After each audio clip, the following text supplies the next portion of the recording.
ദൈവനാമത്തിന് മഹത്വം ഉണ്ടാകട്ടെ. ഇന്നത്തെ ദിവസം ദൈവം നമ്മോട് സംസാരിപ്പാനെ തന്നിരിക്കുന്ന വേദവാക്യം എബ്രായർക്ക് എഴുതിയ ലേഖനം 13-ാം അധ്യായം അതിൻ്റെ 5-ാം വാക്യമാണ്. ഞാൻ നിന്നെ ഒരു നാളും കൈവിടുകയില്ല, ഉപേക്ഷിക്കുകയുമില്ല. ദൈവമക്കളെ, എൻ്റെ കൂടെ പഠിച്ച എൻ്റെ ഫ്രണ്ട്, അല്ലെങ്കിൽ ഞാൻ അധികം സ്നേഹിച്ച എൻ്റെ കൂട്ടുകാരി, എൻ്റെ വീട്ടുകാർ എന്നെ തിരിച്ച് സ്നേഹിക്കുന്നില്ല, എന്നെ കൈവിട്ടോ, എന്നെ ഉപേക്ഷിച്ചോ എന്ന് മനുഷ്യന്മാരുടെ മേൽ നിങ്ങൾ ഓരോ കംപ്ലയിൻറ്റ്സ് പറയുവാണോ?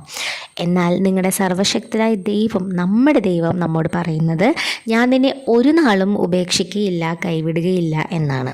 അപ്പം ഇന്നത്തേക്കോ നാളത്തേക്കോ മാത്രമല്ല, ഒരു നാളും കൈവിടുകയില്ല എന്നാണ് പറയുന്നത്. നമുക്ക് മനുഷ്യന്മാർ തരുന്ന വാക്ക് എന്ന് മാറും എന്ന് നമുക്കറിയാൻ പറ്റത്തില്ല, അല്ലേ? ഞാൻ നിൻ്റെ കൂടെ ഉണ്ടായിരിക്കും, അവസാനം വരെ ഉണ്ടായിരിക്കും, അറിയാൻ പറ്റത്തില്ല നമുക്ക്, അല്ലേ? പക്ഷേ ദൈവം തരുന്ന വാക്കോ, അത് നമുക്ക് എറ്റേണലാണ്, അവസാനം വരെ നമ്മുടെ കൂടെ ഉണ്ടായിരിക്കുന്നതാണ്. അപ്പം ഈ വചനം ആരും മറക്കരുത്, നല്ലപോലെ ധ്യാനിക്കുക. നാളെ ഒരു പുതിയ